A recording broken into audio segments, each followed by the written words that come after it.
አንድ ማስጠንቀቂያና አንድ ደግሞ መልካም ዜና ነው ይዤላችሁ የመጣሁት። ሰላም እንዴት ናችሁ?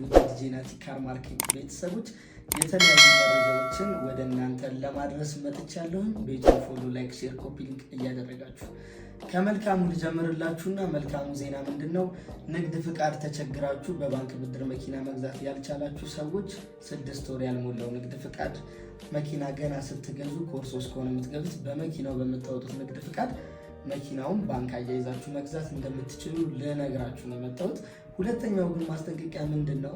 መኪና በባንክ ስትገዙ ማይክሮ ፋይናንስ ነው ያው ኖርማሊ ከየትኛው ማይክሮ ፋይናንስ ብድሩ እንደሚመቻችላችሁ ከምትገዙበት የመኪና ተቋም ትክክለኛ መረጃ መውሰዳችሁን እንዳትረሱ። ያልኳችሁ ለምንድነው?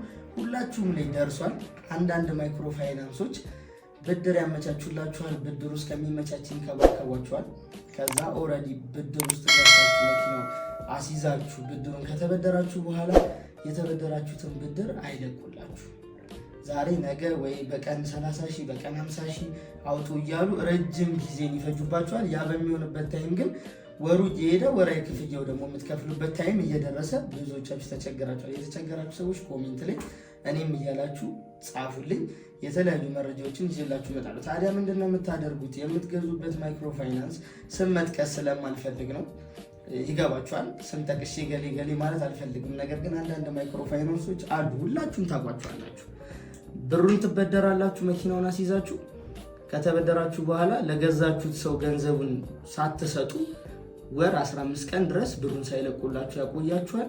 በዛ ማለት የሚፈጠር ብዙ ጭቅጭቅ አለ። እናንተም ስራ ሳሰሩ ወራዊ ክፍያው ደርሶ ካልከፈላችሁ ተብላችሁ ደግሞ መኪናችሁ የሚያዝበት ብዙ እንግልት የሚደርስባችሁ ሁኔታዎች ስላሉ ስለገጠመኝም አንዳንድ ከስተመሮችም ስለነገሩኝ እኛም ደግሞ ከነዛ ማይክሮ ፋይናንሶች ጋር ከዚህ በፊት ስንሰራ ብዙ ጭቅጭቅ ስለደረሰብን አሁን ግን አቁመናል።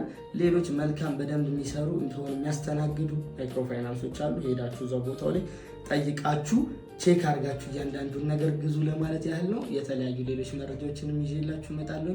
ፎሎ ማድረጋችሁን እንዳትረሱ። ሰላም ነው።